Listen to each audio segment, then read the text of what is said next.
Oke, kalau tidak ada kita lanjutkan.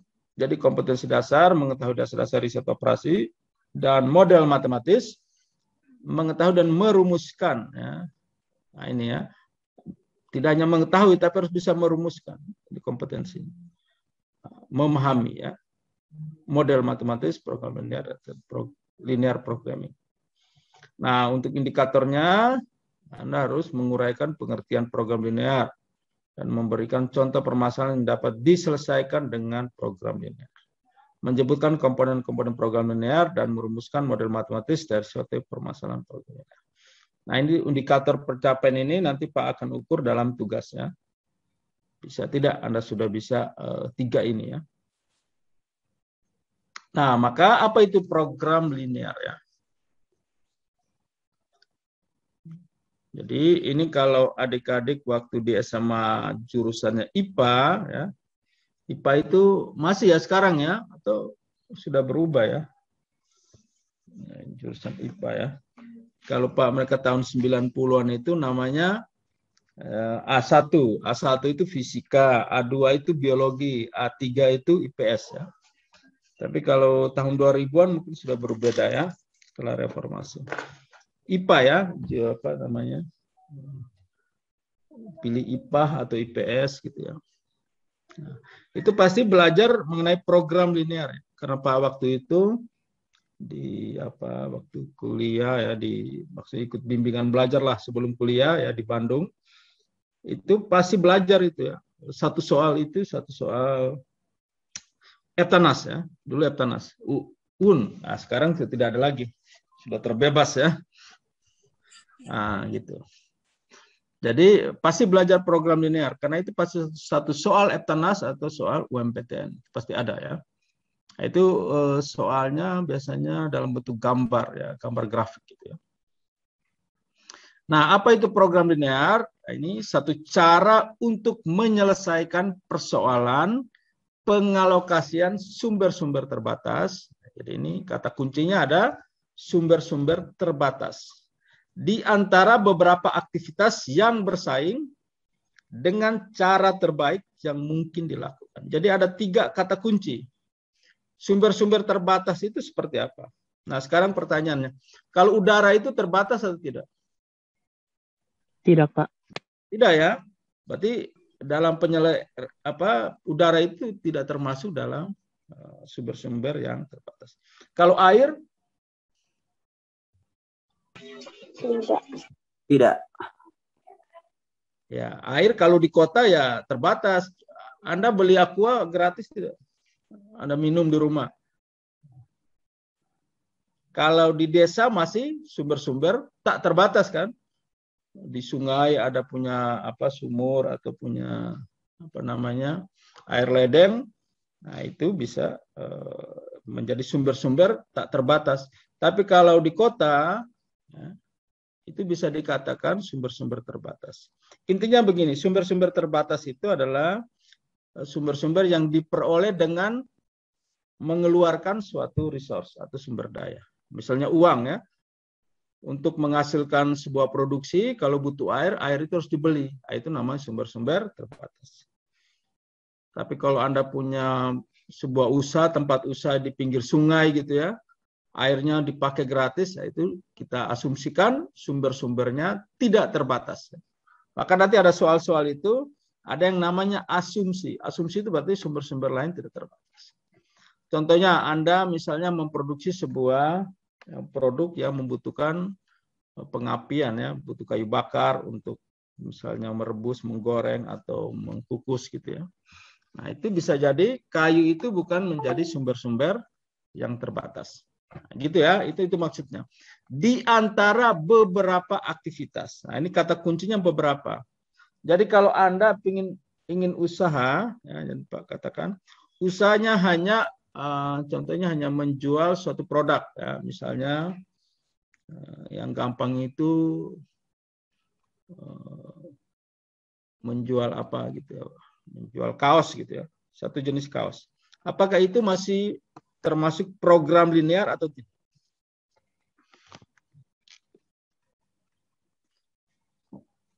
Ya. Jadi kalau satu jenis ya yang kita produksi, misalnya satu jenis kaos atau satu jenis produk makanan, roti, itu belum dikatakan sebagai program linear. Harus lebih dari satu aktivitas. Nah, baru kita bisa ukur. Ya. Misalnya Anda kalau di depan kampus ini kan suka roti ya. Ketika Anda masuk, nah, produknya banyak tuh. Nah, itu baru kita bisa katakan atau kita bisa hitung yang kita sebut dengan program linear. Jadi aktivitasnya apa saja? Aktivitasnya adalah memproduksi roti manis, roti tawar, roti keju, roti pisang, ya, roti coklat gitu ya, dan lain-lain ya. Nah, itu kan banyak aktivitas ya. Nah, aktivitas itu kenapa ada kata-kata bersaing? Ya karena dilihat dari produknya, mana yang lebih laku ya. Jangan sampai kita menjual barang yang tidak laku. Nah, kira-kira gitu. Jadi misal ada 5 produk, ya, tadi ya roti manis, roti coklat, ya, roti tawar, roti keju, ya, roti pisang. Ya. Ternyata roti tawarnya tidak laku gitu. Mungkin kebanyakan yang beli adalah mahasiswa. Berarti si perusahaan itu, si manajemen harus berhitung. Wah, berarti roti tawar produksinya jangan terlalu tinggi. Dia melihat berapa jenis roti yang banyak dibeli ya, sehingga memberikan keuntungan. Nah, itu yang lebih banyak diproduksi. Nah, itu yang kita katakan aktivitas yang bersaing. Bersaing untuk apa? Bersaing untuk mendapatkan keuntungan. Nah, gitu ya. Dengan cara yang terbaik. Cara yang terbaik itu apa? Ya dengan kita lakukan metode-metode. Ya istilah sederhana mungkin berhitung. Hari ini ya si bos pasti briefing. Oke, hari ini roti coklat jualnya berapa? Pemasukan berapa? Roti keju berapa? Roti ini berapa? Tawar berapa? Roti manis berapa? Roti pisang berapa? Nah, itu kan cara-cara untuk melihat ini ya, keuntungannya. Nah, itu yang kita sebut dengan cara terbaik. Salah satu caranya dengan programnya, dengan berhitung ya kira-kira. Yang mungkin dilakukan. Nah, gitu. Kalau produk cabang Sukarotinya hanya satu ya hitungannya cepat. Nah, ini kan di Kupang sudah banyak ya, misalnya 5 cabang atau 10 cabang atau 100 cabang seluruh Indonesia, seperti Alfamart.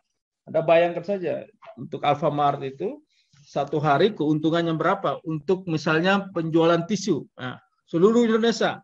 Nah, bagaimana cara menghitungnya? Itu satu produk.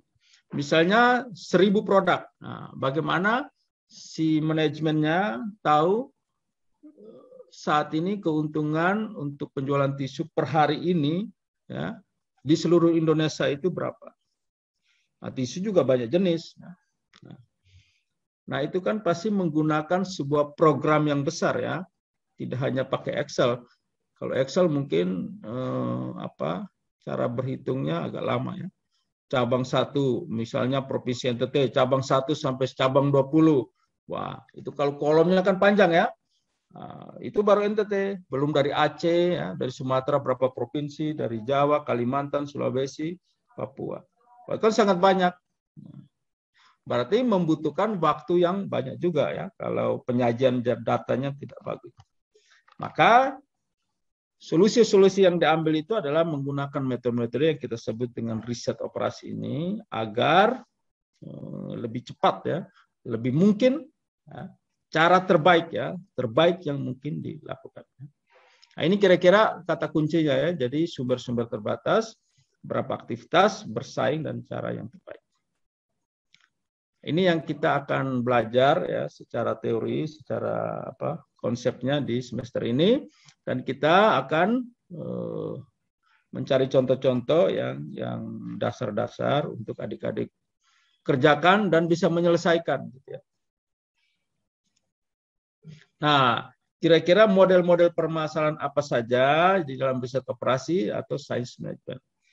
Jadi kuliah ini, ya, mata kuliah ini di ilmu manajemen semua dapat ya. Nanti kalau teman-teman ada punya teman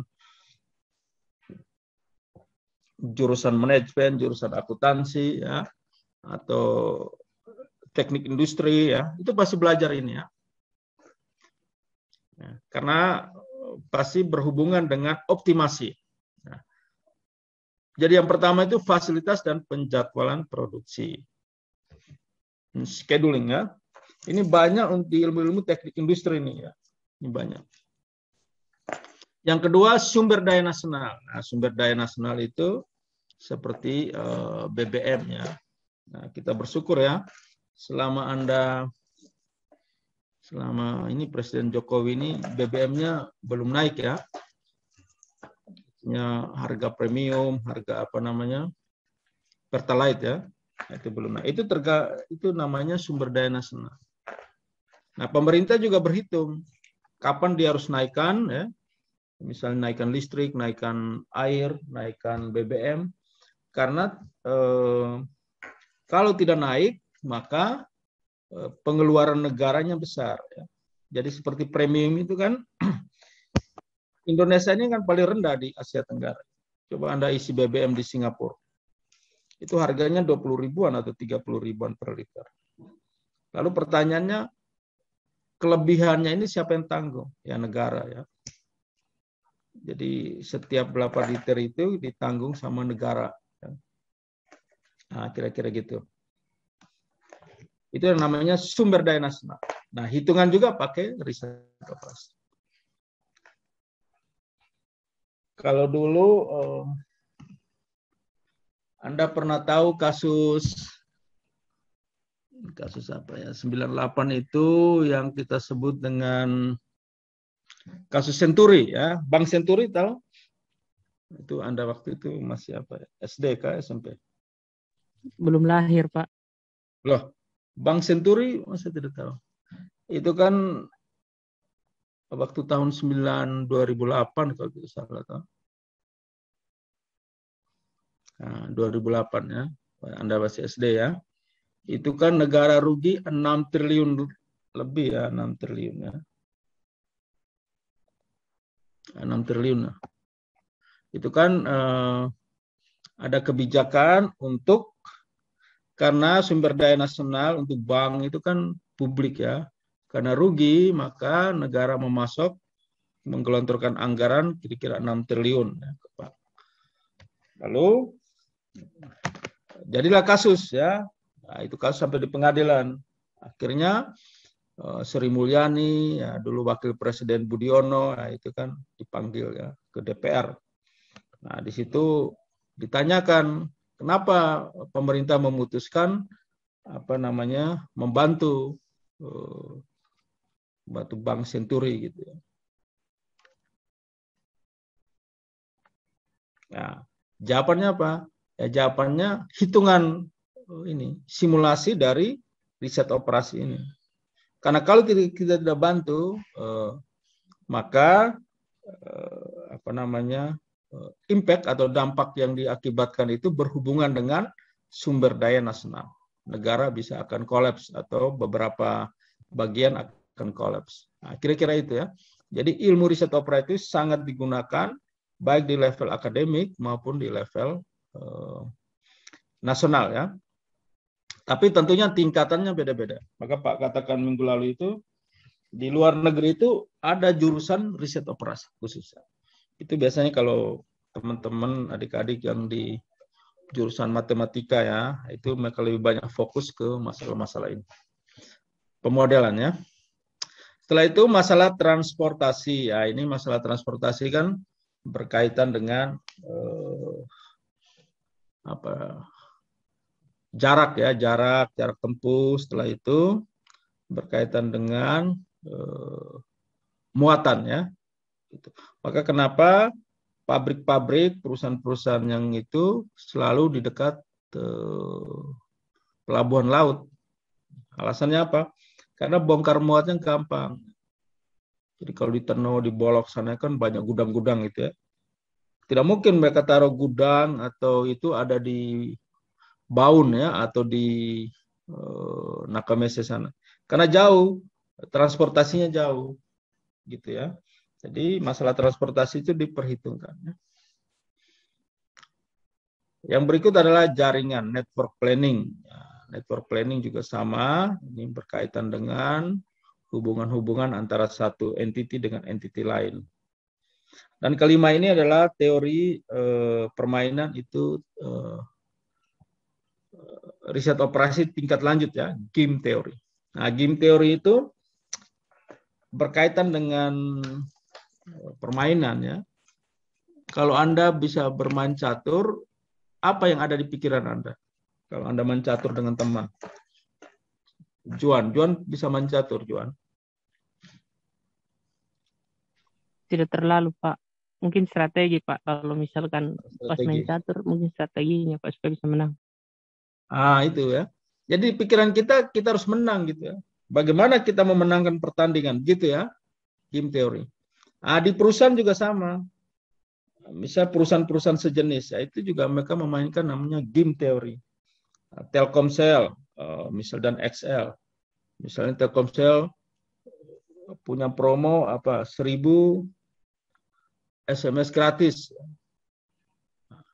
Wah, XL tidak ketinggalan atau Indosat. Dia tambahkan 1200 gratis. Wah. Jadi selalu bersaing memenangkan pasar gitu ya. Bagaimana pelanggan lebih suka yang mana? Ya, kira-kira begitu. Jadi perusahaan-perusahaan juga pasti ada game teori. Nah, ini yang masuk ke bagian dari riset operasi. Jadi prinsip dasarnya adalah bagaimana kita atau perusahaan atau apapun juga memenangkan pertandingan. Makanya ini ada film Beautiful Mind ya. Nah, ini film tahun 90-an. Nanti coba Anda nonton ini. Itu seorang profesor ya dari MIT ya. Diajarnya di MIT, John Nash. Nah, itu dia menderita penyakit, tetapi di dalam pikiran itu ada orang yang selalu datang. Akhirnya dia membuat teori game ini, teori permainan teori ekonomi ini, dan mendapatkan hadiah Nobel. Tapi dia orangnya memang psiko gitu ya. Cobalah Anda nonton ini ya. Prinsip yang gitu ya. Dalam tadi ya, Pak contohkan tadi bermain catur, Anda selalu menang. Dalam kuliah juga sama. Anda harus punya sosok lawan. Ya. Di bayangan Anda harus ciptakan sebuah lawan. Ya. Itu lawan khayalan lah. Yang lebih pintar dari Anda. Sehingga dari dia, wah saya harus kejar dia. Saya harus lebih pintar dari dia. Gitu ya. Kira-kira begitu ya. Atau dalam yang nyata juga boleh. Tetapi di permainan ini Anda bisa menciptakan sebuah sosok khayalan Anda yang lebih pintar, IPK-nya tinggi. Wah, kok ini lebih pintar. Nah, itu yang memacu Anda untuk terus maju gitu ya. Jangan mempunyai teman yang malas ya. Bangunnya malas ya. Nah, itu pasti akan Anda nanti menurun Anda mengikuti dia. Anda harus terbalik ya. Mencari sosok yang lebih pintar ya. Dan punya prestasi.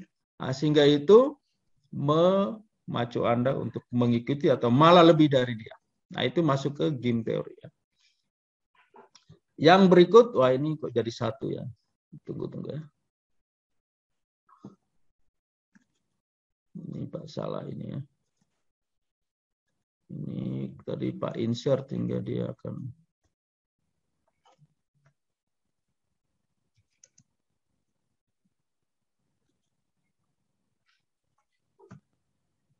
yang keenam itu adalah masalah inventory. Nah, kalian mungkin ada mata kuliah ya, inventory itu berkaitan dengan stok ya. Ini banyak yang ambil topik tugas akhir ya kemarin ya. Misal Anda membuat sebuah sistem penjualan ya, kemarin Pak ada uji, ada satu mahasiswa itu Permesti Lady itu. Nah, dia membuat just in time, metode just in time, mungkin adik-adik sudah pernah dapat itu. Bagaimana menghitung stok, menghitung tingkat penjualan agar penjualan yang ada di toko itu tidak pernah habis gitu ya. Itu kan masalah inventory ya. Ketika misalnya minimal berapa stok, sudah ada permintaan sehingga tidak boleh habis. Nah, bagaimana menghitung seperti itu? Nah, itu yang namanya masalah inventory ya. Nah, ini juga menarik ya, Anda bisa ambil sebagai topik tugas akhir. Dan yang ketujuh adalah antrian. Ya. Antrian ini Anda lihat di mana antrian? Di bank ya. Nah, pernah tidak kesel kalau lihat antrian? Selalu, Pak. Nah, itu. Nah, Anda sebagai seorang sarjana, seorang ini, wah, bagaimana caranya menguraikan antrian ini? Ada teorinya tidak? Ya ada teorinya. Nah, ini namanya cleaning teori. Tujuannya apa? Kita simulasikan agar antriannya itu tidak banyak. Makanya kenapa kalau Anda masuk bank, Anda harus mengambil apa? Slip antrian ya. Iya, Pak. Nah, itu untuk apa kira-kira? Agar antrian berjalan teratur. Apalagi? Ada lagi? Jadi itu program simulasi yang dihasilkan dari IT, itu tidak hanya antrian itu hanya satu fungsi ya. Tetapi itu gunanya untuk manajemen melihat tingkat antrian harian, misal di Bank BNI ini berapa. Setelah itu, berapa banyak yang datang antri, pengunjungnya berapa banyak, baru rata-rata antrian itu berapa menit. Gitu. Nah, itu digunakan untuk sebagai decision support system. Sebuah sistem pengambilan keputusan untuk memutus, wah ternyata kita ini harus menambah teller ini, karena terlalu padat tingkat antrian. Jadi sudah punya aturan di bank. Atau sebaliknya, wah ini ada teller ini kok dia punya beban hari ini dia hanya melayani hanya 1 jam. Nah, berarti apa? Oh banyak waktu delay yang ada di teller. Wah teller ini kayaknya kita kurangi. Ya, bisa jadi karena waktu kerjanya sedikit ya. Waktu kerja maksimal 8 jam dia hanya melayani misalnya 3 atau 4 pelanggan. Nah, itu karena dari tiket antrian yang Anda ambil ya, tiap kali Anda masuk itu digunakan untuk para decision maker mengambil keputusan. Makanya kenapa bank itu bisa buka cabang gitu ya. Anda lihat misalnya ada bank BRI, bank apa, cepat buka cabang karena mereka menghitung wah ini sangat tinggi ya daerah ini, maka bisa dibuka. Nah, kira-kira itu ya salah satu tujuan mesin antrian di bank itu ya. Nah, selain tadi ya, itu fungsi untuk agar kita tahu kita antrian nomor berapa. Tapi di pihak manajemen itu ada ya. Nah, kalau Anda pelajari langsung, lebih lanjut, ada dia di semester 7 atau 8 itu ya. Pemodelan dan simulasi. Tapi itu mata kuliah pilihan. Kalau Anda tidak minat, jangan diambil. Tapi kalau Anda minat, boleh diambil. Nah, ini kira-kira ada 7 ya, 7 jenis-jenis permasalahan riset operasi sains. Maka Pak katakan, sains manajemen ini, mata kuliah ini hanya overview dan kita lebih fokus ke program linear. Untuk masalah inventory, itu sudah ada mata kuliah sendiri. Antrian juga sudah ada ya. Masalah jaringan, ini dulu ada ya, tapi sekarang tidak ada. Game teori juga nanti pasti ada, tapi riset operasi lanjut ya. Oke. Sampai di sini ada pertanyaan? Pak, tadi ini di bagian pertama yang di slide sebelumnya, Pak. Ya, silakan. Ini tentang apa tadi Pak sempat singgung tentang teknik industri kalau tidak salah tuh Pak. Itu saya mau tanya hubungan ini dari yang Pak minta tolong ke slide sebelumnya tadi Pak. Coba. Yang mana? Yang ini? Ya, fasilitas dan penjadwalan produksi itu kan Pak bilang tadi itu berhubungan dengan teknik industri toh Pak. Terus hubungannya dengan sistem informasi itu bagaimana Pak?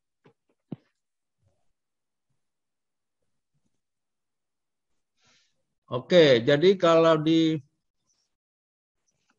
teknik industri itu kan sebuah jurusan ya. Kalau di jurusan teknik industri itu, mereka banyak belajar mengenai algoritma penjadwalan. Ya. Tapi sampai sebatas itu. Makanya kalau Anda mengambil skripsi tentang skripsi ya, itu kalau banyak tuh algoritma di orang-orang teknik industri itu ya. Karena Pak dulu di kampus S1 itu kan ada prodi teknik industri. Mereka banyak berkonsultasi. Oh, saya punya algoritma penjadwalan produk seperti ini. Tapi saya tidak bisa buat program. Kira-kira. Nah, hubungan dengan kita ya kita melanjutkan bagaimana membuat aplikasinya dari algoritmanya anak teknik industri itu kita implementasikan dengan program, ya, algoritma, dengan basis data yang kita sudah belajar, ya, dengan RPL yang kita sudah belajar. Maksudnya hubungannya seperti itu, ya. Jadi kita ini tahap-tahap kalau dalam tim, ya, di sebuah pengembangan sistem itu kita tim, ya. Yang merancang algoritma itu orang-orang teknik industri, ya, karena mereka lebih tahu, ya, scheduling, bagaimana cara produksi bekerja, mesin itu bekerja, gitu, ya. Itu algoritmanya mereka susun. Nah, kita membaca algoritma itu dan menerapkan ke dalam program. Ya. Itu sebenarnya anak TI, ya. Anak SI apa? Anak SI nanti sudah program sudah jadi, ada bisnisnya. Bagaimana Anda mempresentasikan, menjual produk itu biar laku di pasaran dengan sisi-sisi pengetahuan bisnis dan manajemen yang Anda punya. Tapi kalau Anda terjun langsung juga bisa, ya, dalam pengembangan itu. Kira-kira itu, ya, Jojo, ya. Jadi ininya tim, ya, hubungannya itu tim kerja untuk mengembangkan sebuah program scheduling atau penjadwalan produksi. Siap, terima kasih banyak, Pak. Ya. Gitu, ya. Jadi sebenarnya kalau Anda punya teman di teknik industri itu menjadi diskusi yang menarik, ya. Coba kalau Anda cari mereka ke mata kuliah. Ilmu-ilmu mereka tuh bagus. Misalnya bagaimana scheduling produksi tempe daun pisang, ya. Itu tempe itu kan saya lihat itu banyak yang laku, ya. Nah, itu bisa diteliti. Wah, kenapa, ya? Tiap hari itu di namanya tempe daun pisang, ya, di sana, ya. Ibu Fi itu, ya. Itu kan sampai antri-antri luar. Nah, kira-kira itu. Jadi banyak fenomena di masyarakat berkaitan dengan industri, ya. Industri itu atau produksi apapun juga, ya, yang bisa Anda kerjakan. Tapi ilmu kita sampai ke situ kan terbatas, ya. Kita harus butuh orang teknik industri untuk mendesain, untuk lebih memahami, ya. Oke, ada lagi? Nah, ini. Oke, kalau tidak ada, kita masuk ke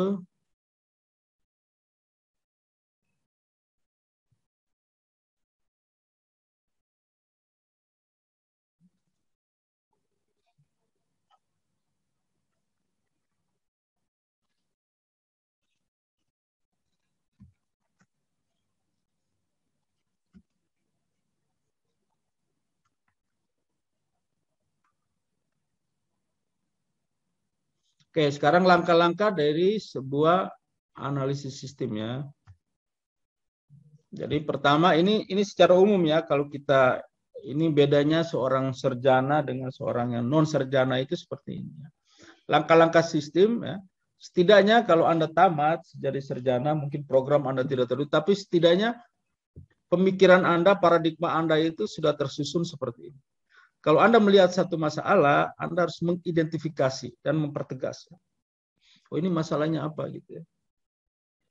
Bukan kalau di sini, wah, lihat langsung pergi pukul, pergi gebuk, ya. Wah, nanti baru sampai polisi baru atur. Nah, itu kalau anak-anak tukang ojek yang tidak sekolah, ya.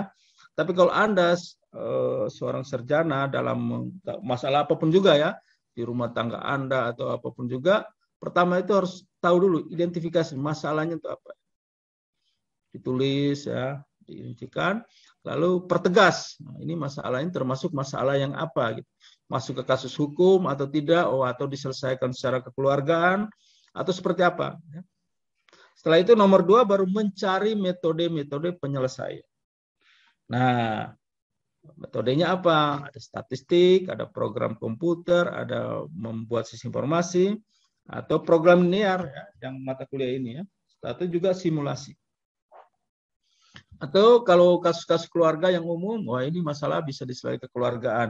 Oh, ini harus dibawa ke ranah hukum. Oh, ini harus dibawa ke pemerintahan, gitu, ya, ke RT, RW atau keluarga. Nah, itu baru yang disebut mencari metode-metode penyelesaian. Untuk menentukan metode penyelesaian ini, kita harus punya frame pengetahuan, ya. Jadi, pakai statistik aja, tapi kita tidak mengerti statistik seperti apa. Tidak boleh, ya. Kita harus tahu, kalau cara kerja statistiknya seperti itu. Oh, ini dengan program komputer ini harus membuat program ini. Oh, kita harus tahu langkah-langkah membuat program komputer. Nah, itu adalah core pengetahuan orang IT, ya. Sistem informasi, ya, itu juga, ya. atau program linear atau simulasi. Setelah itu, dari metode-metode tadi, kita tentukan mana yang paling cocok dan paling murah.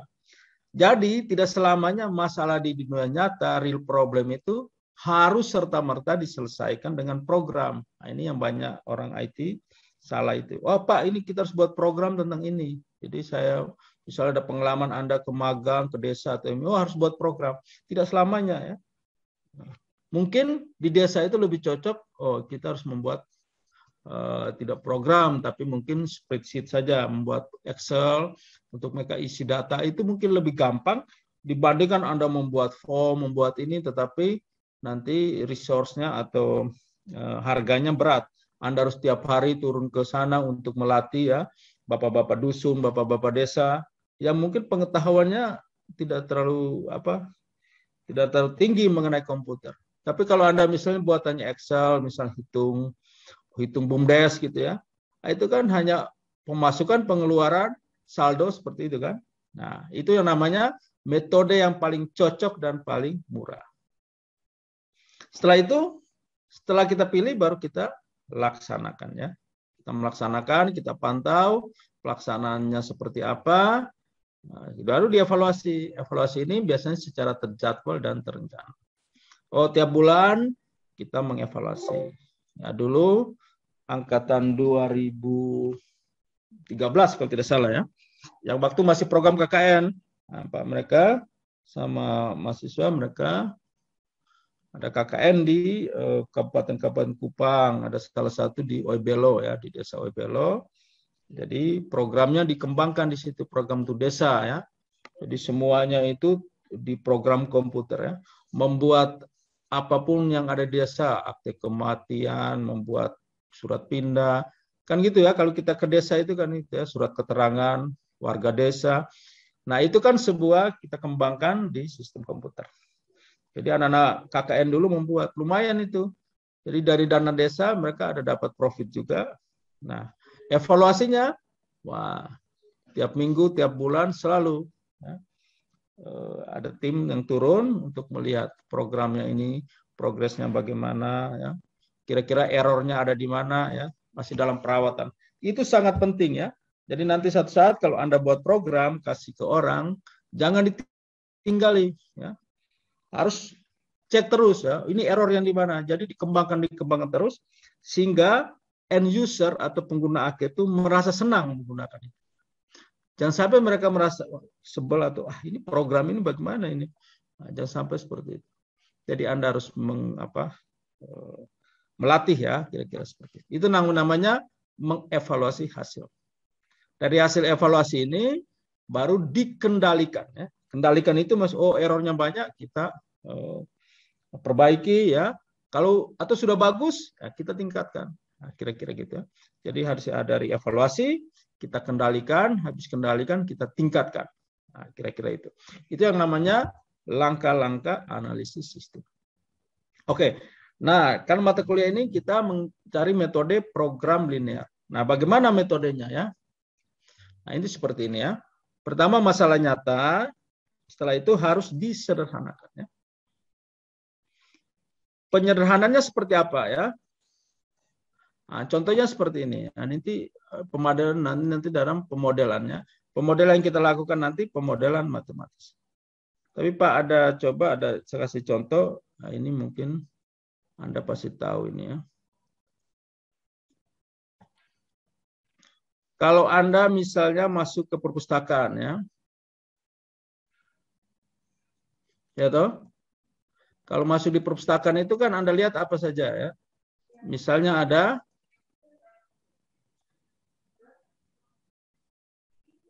Anda sebagai anggota toh. Ini sudah kelihatan whiteboard-nya. Sudah, Pak. Satu saja anggota ya. A itu anggota. Nah, setelah itu ada apa lagi? Ada karyawan toh. Ada karyawan, ada pustakawan, dan juga ada bahan pustaka ya. Nah, bahan pustaka itu misalnya Pak tulis saja buku ya. Nah, ini kita memodelkan namanya.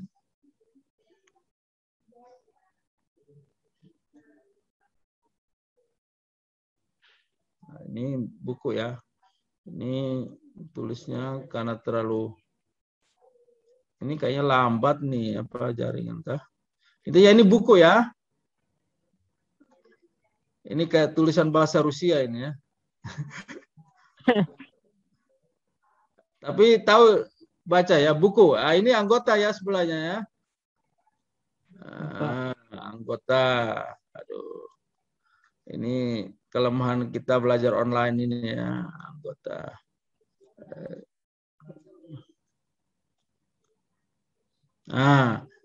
Anggota. Lalu apa hubungan anggota dengan buku? Oh, ternyata anggota bisa pinjam buku. Oh, berarti ada yang namanya proses transaksi peminjaman toh? Ya, Pak.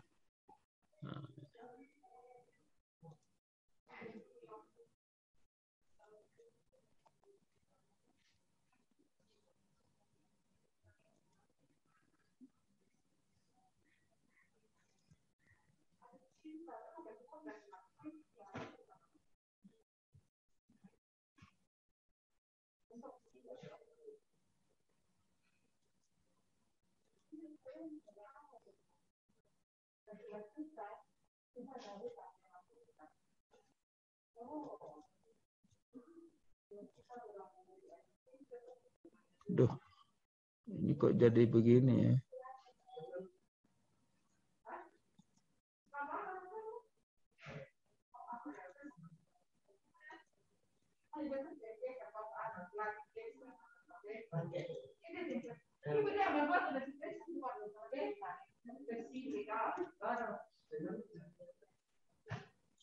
Seperti ini ya.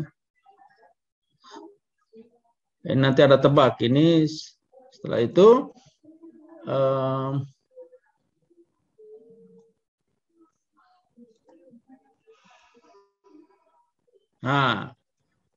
ini sebuah model toh. Kira-kira model apa ini? Di dalamnya ada bisa pinjam. Ya.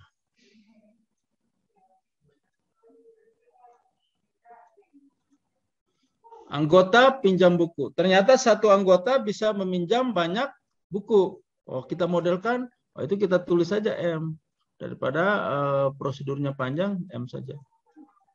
Satu buku bisa dipinjam oleh banyak anggota. Berarti apa? M juga ya. Biar tidak sama, kita tulis begini. N ke M.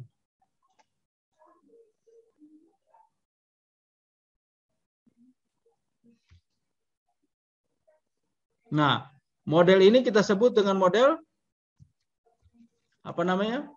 Ada yang tahu?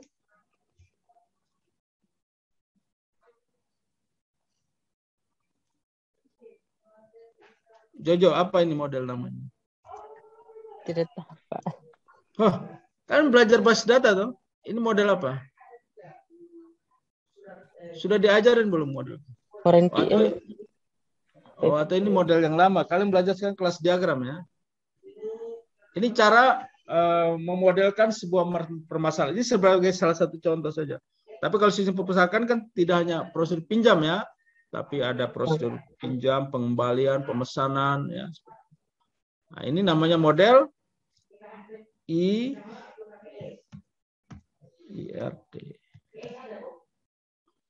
Entity Relationship Diagram.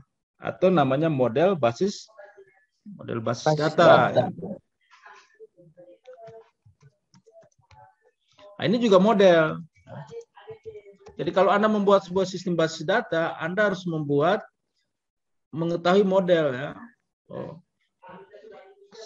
Model itu kan bisa dalam bentuk diagram-diagram seperti ini. Jadi orang membaca seperti ini sudah tahu ya. Orang IT ya. Tapi kalau orang non IT mungkin tidak terlalu tahu ya, karena belum mempelajari teori. Kalau Anda sudah tahu, oh ternyata anggota itu bisa pinjam banyak buku, tapi satu buku juga bisa pinjaman banyak anggota. Artinya buku itu bisa digunakan oleh orang lain gitu. Caranya. Nah, ini salah satu model ya. Nah, Anda di S1 itu model-model seperti ini Anda harus tahu ya. Nah, ini salah satu contohnya.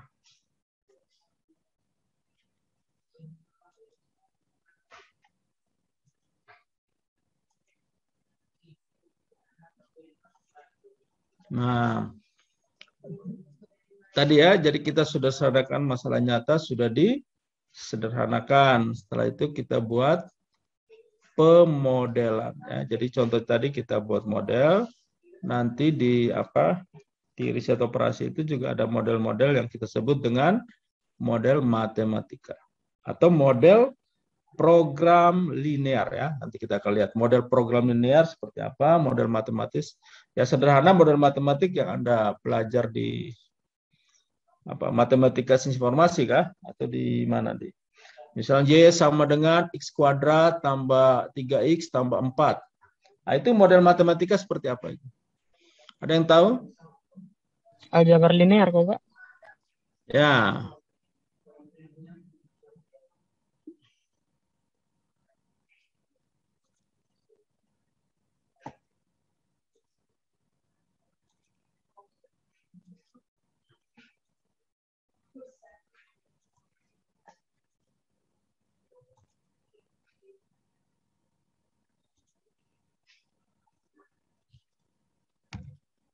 Y sama dengan X tambah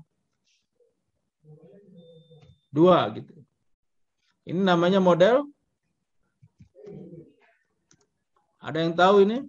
Atau persamaan ya, di matematika itu persamaan apa?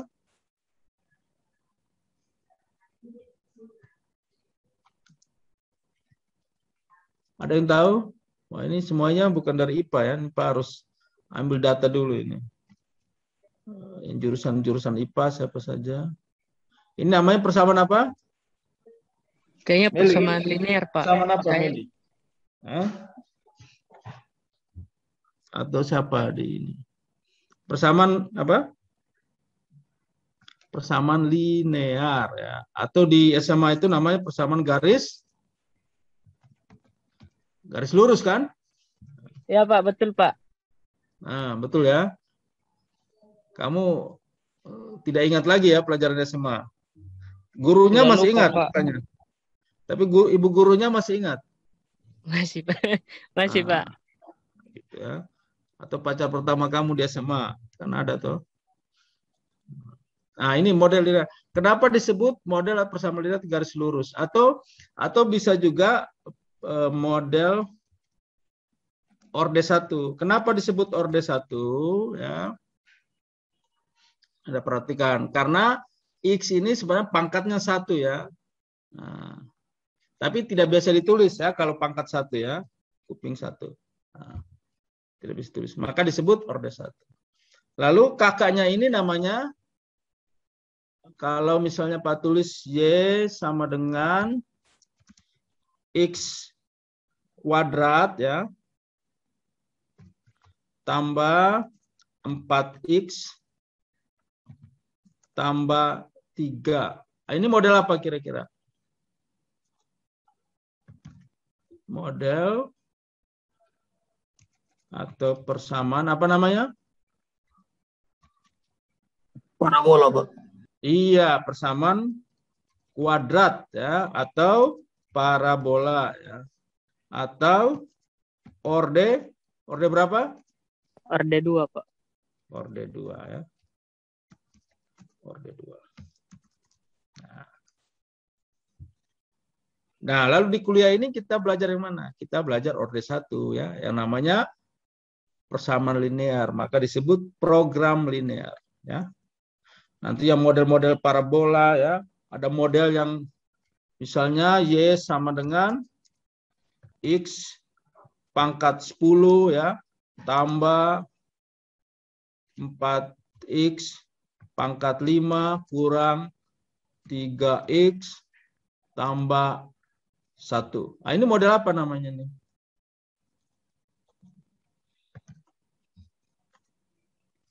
Model atau persamaan? Nah, ini sudah namanya polinom berderajat banyak ya, atau orde banyak. Nah, ini bagaimana belajarnya? Nah, di sisi informasi tidak dapat ya. Kalau di teknik informatika mereka dapat. Nah, bisa kalau orde banyak seperti ini biasa diselesaikan dengan metode numerik ya. Anda kalau nonton-nonton kenapa itu Amerika kok bisa sampai di bulan, sampai di planet ini. Pasti banyak hal-hal yang kompleks ya, yang tidak bisa diselesaikan dengan linear atau kuadrat. Nah, itu biasa digunakan model-model kompleks seperti ini. Nah, itu mereka menggunakan numerik, simulasi ya. Nah, seperti itu. Nah, jadi RSI cukup belajarnya orde 1 saja ya. Nah, model-model yang bisa linear itu ya bisa disusun di baris dan kolom ya. Di Excel itu kan model linear toh. Ya, Anda belajar pintar, nilainya bagus, itu kan lulus. X, Y itu, X hubungan dengan Y kan? Ya tidak? Tapi Anda tidak perhitungkan, wah kalau pintar ini nanti ada di dimensi lain, hubungannya bagaimana? Ah, itu modelnya sudah tinggi itu ya. Ah, itu model-model yang, makanya coba kalau Anda nonton film yang tadi Pak kasih itu, nah, itu berhubungan dengan dunia lain. Nah, itu modelnya sudah, pangkatnya sudah tinggi. Nah, kira-kira itu ya, itu yang menjadi disebut dengan model matematik ya.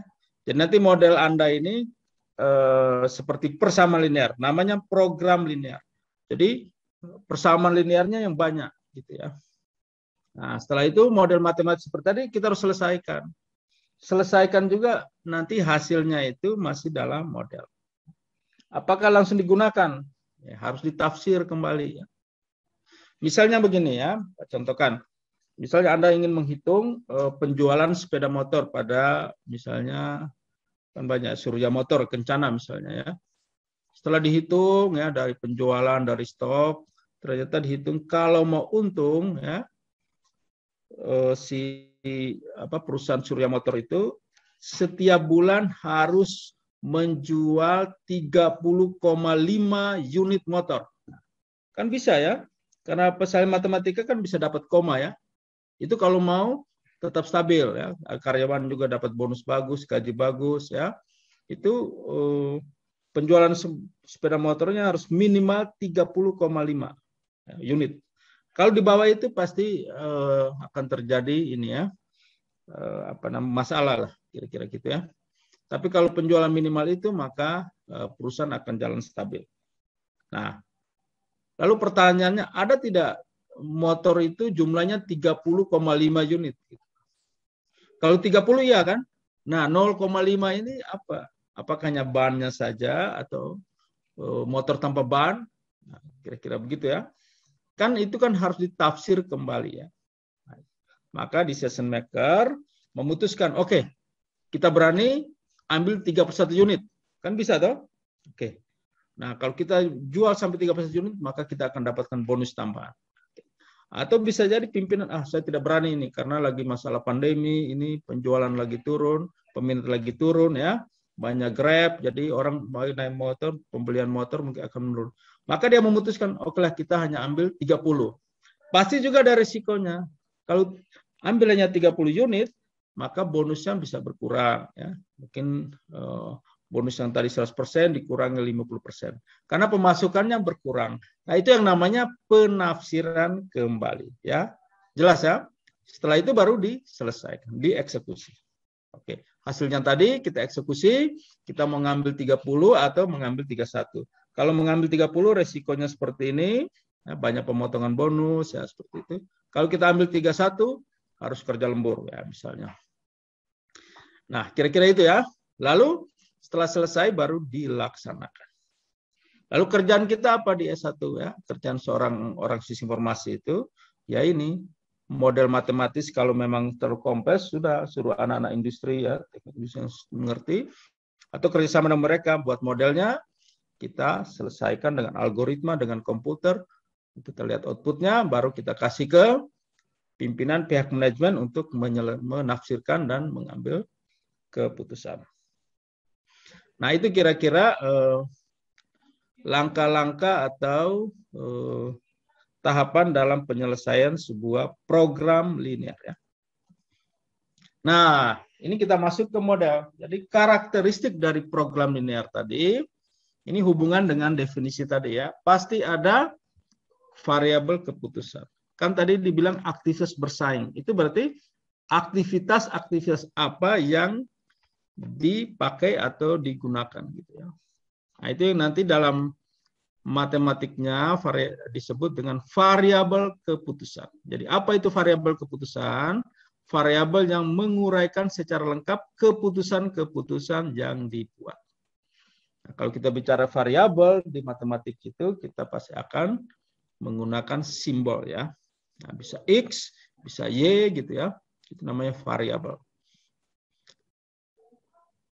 Yang kedua adalah harus ada tujuan ya. Gitu ya. Nah, tujuannya apa? Kalau kita produksi kan ada tujuannya. Tujuan itu ada dua, bisa memaksimumkan, bisa meminimumkan. Kalau memaksimumkan itu biasanya pendapatan atau keuntungan ya. Contohnya kalau orang buat usaha ya, Anda buat usaha ya, Anda buat jual ya. Penjualan itu kan Anda inginkan pendapatan atau keuntungan ya. Tidak ada yang pengusaha atau orang membuat usaha itu maunya rugi, kan tidak ada ya. Jadi fungsi tujuannya itu memaksimumkan berkaitan pendapat dan keuntungan, atau juga meminimumkan ongkos. Kira-kira apa ya? Anda tahun 98, ini Anda sudah lahir atau belum 98? Belum ya? Belum, Pak. Belum lahir ya? Tapi Belum, tahu Pak. kasus apa di tahun 98 itu, ada kasus apa di Indonesia? Hanya Sejarah Trisakti, Pak. Hah? 98 nih yang demo kan, Pak, yang mahasiswa demo. Demo besar-besaran penurunan Soeharto. Nah, itu ya. Nah, itu waktu itu Pak, mereka 1 semester tidak kuliah, demo saja ya, dari semester genap itu. Nah, jadi bulan Mei. Tapi kita bicara bukan ke demo-demonya ya. Efek dari itu kan namanya krisis moneter ya. Pak WK waktu itu di bulan Januari Februari itu masih membeli sabun itu 300 perak ya. Sekarang sabunnya berapa? Sabun mandi gitu. Makan nasi goreng masih 500 rupiah. Nah, di Bandung itu waktu itu ya. Setelah itu Pak, mereka pergi diklat ya, ada kegiatan ini kemahasiswaan 2 minggu di hutan ya. Setelah pulang, wah, ke toko harganya sudah 3.000. Nasi gorengnya 3.000 ya. Sabun yang semulanya 300 rupiah sudah jadi 1.500. Harganya sudah berubah. Nah, itu makanya disebut krisis moneter ya. Daya beli masyarakat menurun semua ya. Harganya melambung ya karena krisis. Itu efek sampai di masyarakat. Maka terjadilah demo. Banyak perusahaan yang tutup. Nah, ini ya. Jadi banyak perusahaan tutup ya. Dulu televisinya semulanya 24 jam, bukanya jam 8 pagi, jam 8 malam udah tutup ya. Waktu itu kan RCTI ya, RCTI saja ya. Jadi Pak Maka waktu itu habis demo, briefing pulang ke kampus, nonton TV-nya itu ya. Nah, banyak perusahaan-perusahaan yang gulung tikar waktu itu ya. Termasuk perusahaan Nurtanio, perusahaan paling besar di Indonesia ya, PT Nurtanio yang Pak Habibie punya di Bandung ya. Itu kan bangkrut itu karena banyak membeli suku cadang dari luar negeri. Maka perusahaan itu meminimumkan ongkos ya, agar perusahaan bisa survive, tapi setelah itu juga akhirnya ditutup ya.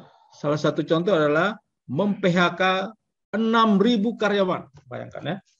6.000 ya karyawannya itu di PHK dari PT Nurtanio itu tahun 98. Maka selama 10 tahun 6.000 orang itu selalu demo dari Bandung ke Jakarta jalan kaki. Tapi ya tidak bisa, tidak ada ongkos lagi untuk mengongkosi pusat. Nah, jadi salah satunya bisa meminimumkan. Nah, banyak di PHK agar perusahaan tetap survive, tetap jalan. Nah, salah satu cara yang meminimumkan, memecat semua karyawannya, produksinya dikurangi ya. Televisinya 24 jam jadi hanya sampai 12 jam. Nah, kira-kira itu. Ini nih contoh meminimumkan. Ada juga yang Pak lihat di sini yang gemuk-gemuk ya. Wah, ada juga bisa meminimumkan ya. Nah, itu namanya program diet ya, diet. Nah, jadi bagaimana mengkonsumsi nutrisi ya dengan harga yang murah dan sehat, dan bisa membuat berat badan jadi mengecil atau minimum. Nah, itu salah satu contoh. Atau juga minum obat ya. Dalam kesehatan ini kan kasus-kasus minimum ya. Bagaimana orang, kalau kalian ke dokter itu, Anda ingin dosisnya maksimum atau minimum? Dikasih obatnya. Minimum. Ya, minimum ya. Tidak mungkin dokter kasih, oh tiap hari, tiap 2 jam Anda minum obat ini ya.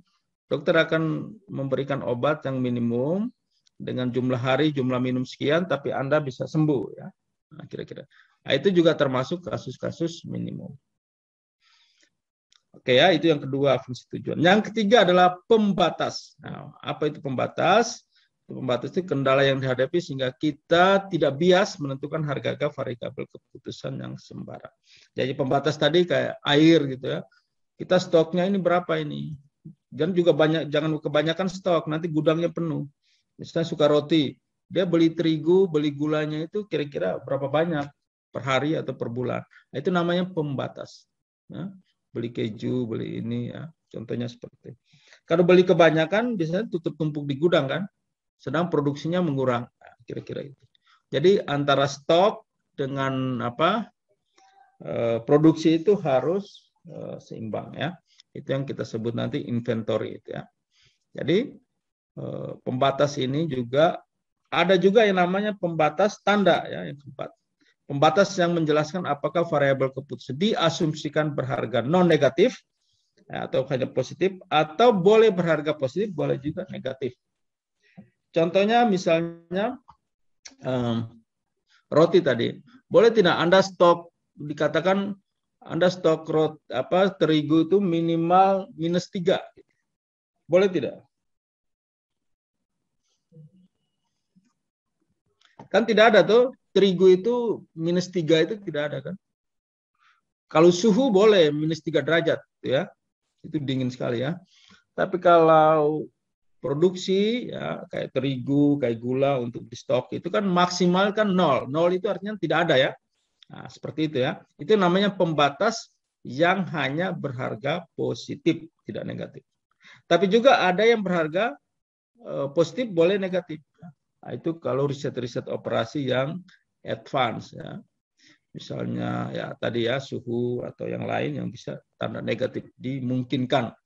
Nah, jadi 4 ini ya, ada variabel keputusan. Nah, ini ada catat ini karena satu semester ini kekuatannya di 4 ini. Anda harus mengerti variabel keputusan, fungsi tujuan, pembatas tanda ya. Ini namanya variabel ya, ini namanya fungsi tujuan, ya. Functionnya. Nah, ini namanya pembatas atau constraint ya. Nah, ini ya. Nah, sekarang kita agak matematik sedikit. Nah, model matematika program linear seperti apa? Jadi variabel keputusan tadi, nah ini ya, mencari X1, X2 sampai Xn. Tapi jangan pusing, X1, X2, X2 apa? Yang tadi yang Pak katakan. Misalnya masalah pada Sukaroti ya. Sukaroti memutuskan untuk menjual 5 produk ya. Roti tawar diasumsikan dibuat model X1.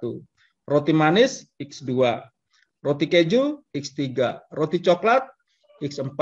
Roti pisang X5. Dan seterusnya ya. Sampai berapapun juga produksinya. Boleh. Nah, ini yang kita sebut dengan X. Itu yang kita sebut dengan variabel keputusan. Untuk apa? Untuk memaksimumkan atau meminimumkan ya. Ini yang kita sebut dengan fungsi tujuan. F ya. Jadi selalu depan selalu disebut dengan F, function ya. F sama dengan C1X1 tambah C2X2. Apa sih ini C1X1 dan C2 dan seterusnya? X1 ini kan tadi ini ya, misalnya roti tawar tadi ya. Jadi untuk mendapatkan keuntungan ya, kita harus tentukan harga kan. Nah, C1 misalnya harga roti tawar tadi ya. Berarti harga roti tawar dikali dengan jumlah roti tawar yang diproduksi. Misal roti tawarnya 10, harganya 5.000 berarti 10 kali 5.000 ya, ditambah dengan ya, harga roti manis dikali dengan produksi roti manis C2X2 tambah C3X3 tambah C4X4 dan seterusnya sampai CNXN. Jadi CNXN adalah sebuah variabel yang bisa kita tambah. Maka kalau kita tambah, makin bertambah variabel keputusan, maka constraint-nya juga makin bertambah. Nah, kendala atau constraint-nya apa? Kendala pertama, untuk membuat roti tawar kan harus butuh misalnya terigu. Ya. Maka di sini kebutuhannya terigu berapa untuk membuat roti yang pertama. Kebutuhan terigu berapa untuk membuat roti yang kedua. Kebutuhan terigu berapa untuk roti ketiga, dan seterusnya. Dan boleh juga nol, misalnya roti keju.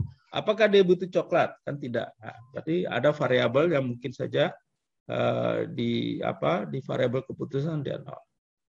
Lalu ini stoknya. Kira-kira terigu tadi di stok lebih kecil sama dengan berapa, atau sama dengan berapa, atau lebih besar sama dengan berapa. Nah, ini kan namanya, nanti kita lihat itu adalah pembatas ya. Nah, dan berikutnya juga, ini misalnya pertama terigu, yang kedua gula, yang ketiga keju, yang ke coklat, yang kelima pisang, yang keenam mentega ya. Jadi banyak ya. Jadi kendalanya itu banyak. Nah, kendala tadi kan yang terbatas. Ya. Kalau produksinya di dekat sungai, di hutan, yang kalau masa itu kayu apinya gratis ya tidak usah dimasukkan gitu ya. Kalau misalnya airnya juga gratis ya tidak masuk. Itu yang namanya kendala-kendala yang tak terbatas. Yang kita masukkan di sini adalah kendala-kendala yang terbatas. Lalu yang terakhir ada pembatas. Ya tadi ya, X1 itu lebih besar sama dengan 0.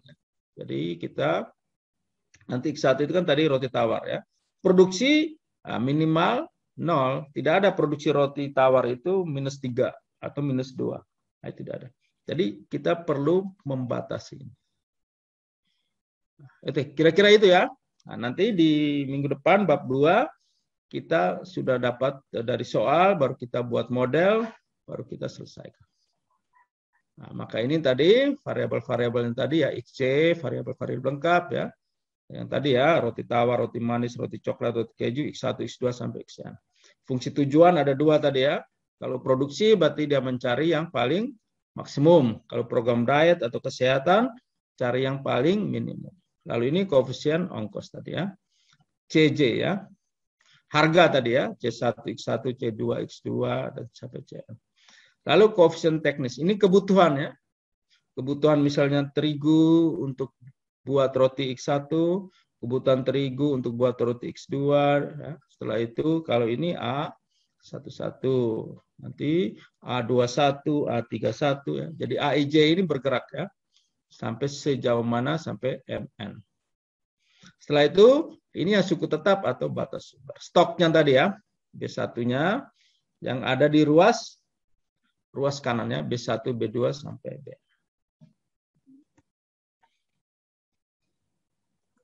Oke, ini contohnya ya. Contoh di Wijaya nanti Anda bisa baca. Nah, nanti setelah ini ya ini ada di Wijaya Roti ya. Mungkin semua awal mulanya karena keterbatasan anggaran, maka disebut sumber-sumber terbatas. Ya.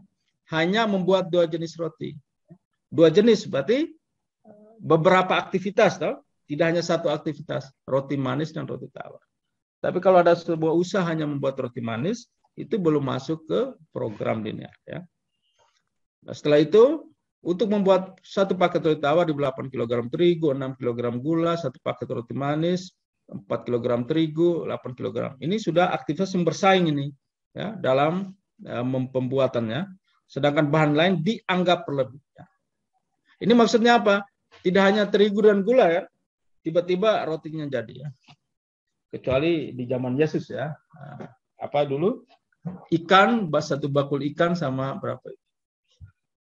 Roti ya. Lalu berubah jadi 5.000 ya. 5.000 roti. Nah, sekarang kan tidak ya. Harus mungkin dimasak, dikukus atau di oven gitu ya. Itu kan butuh listrik ya. Butuh tenaga kerja. Nah, semuanya itu dihitung ya. Tapi ini diasumsikan hanya 2 ini ya.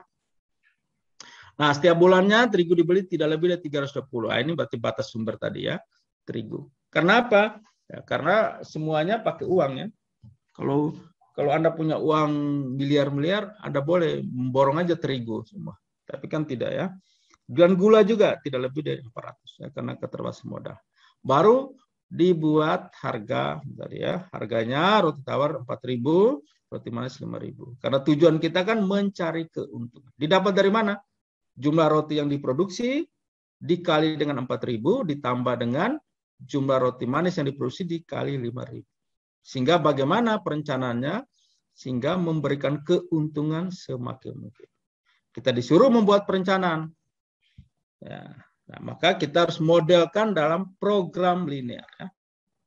Ayo ya. Jadi ini Pak kasih challenge, tantangan untuk minggu ini. Coba Anda membuat contoh soal ini, membuat dalam model ya.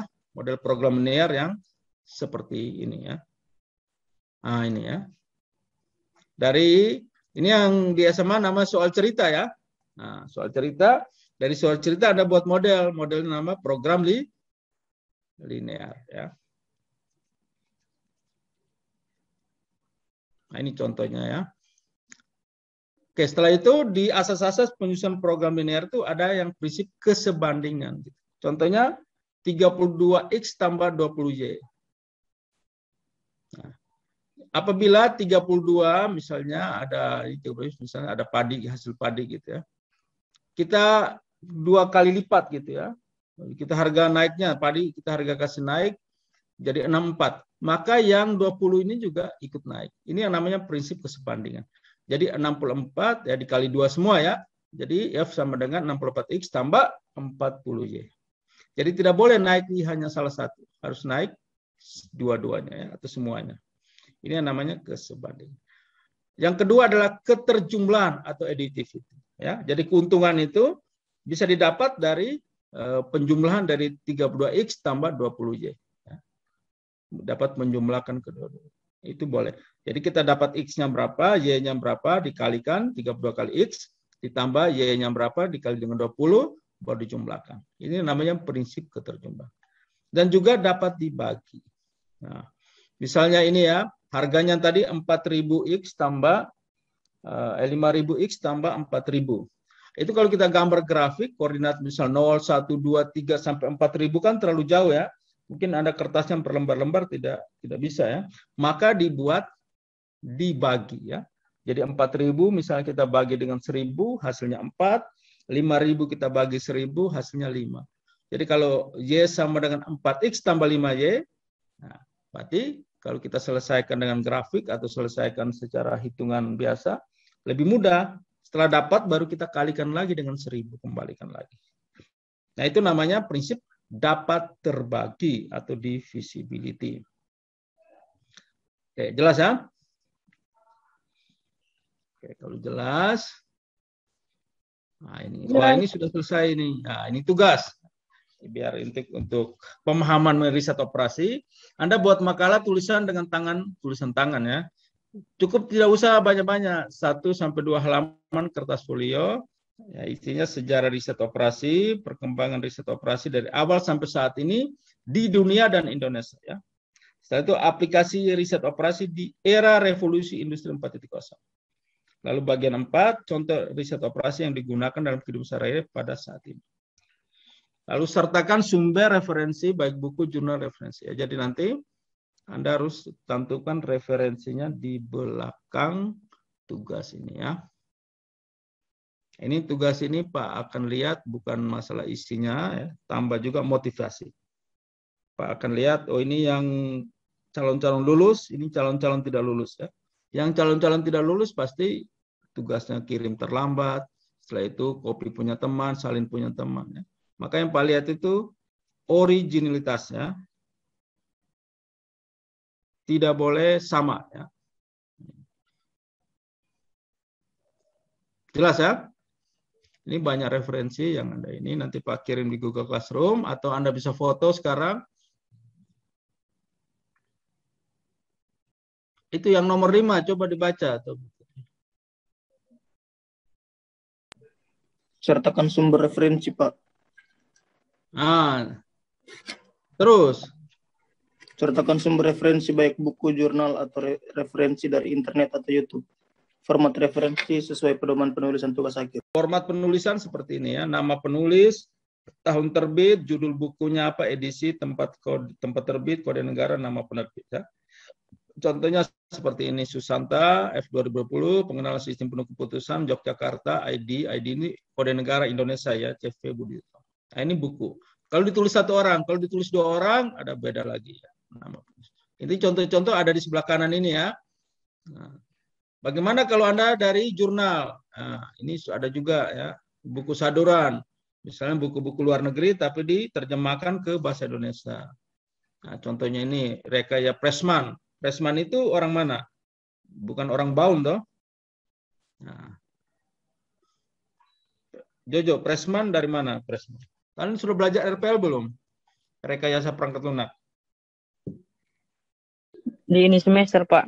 Nah, itu kan ada buku referensinya Roger Pressman itu. Atau mungkin dari dosen mungkin ada yang lain ya. Tapi biasanya buku sucinya RPL itu namanya Rekayasa Perangkat. Itu penerbitan dari kalau tidak salah itu dari Princeton ya, atau dari Amerika lah. Nah, itu diterjemahkan. Jadi yang Anda baca Indonesia itu sebenarnya buku terjemahan. Nah, terjemahan oleh siapa nanti ditulis ya. Bisa di offset penerbitnya siapa. Nah, seperti itu ya. Ada juga yang dari jurnal. Nah, jurnal ini seperti ini ya. Kasmetan, perbandingan kita dengan Benih Kedelai di Masuk Orde 1, jurnal hoak. Jadi tulisan seperti ini ya. Dibiasakan menulis referensi dengan benar. Butuh waktu, tapi lebih baik Anda sudah capek mulai sekarang semester 5, tapi sudah menulis dengan benar, sehingga saat mengerjakan laporan magang, skripsi, tidak salah ya. Buat langkah-langkah penyelesaian masalah programnya menggunakan flowchart atau algoritma pseudocode. Nah, itu setelah itu Anda buat ini ya. Kan ini tambahan seperti tadi, sebenarnya di tugas 1 itu kan di bagian 4 itu ya. Bagian 4 kan contoh RO yang digunakan dalam kehidupan sehari-hari pada saat ini. Anda bisa uraikan dengan flowchart atau algoritma penyelesaian. Ya. Biar lebih, jadi ini tambahan dari ini Anda ya, dari pengetahuan Anda di algoritma, pengetahuan Anda bagaimana membuat flowchart. Nah, sudah selesai ya.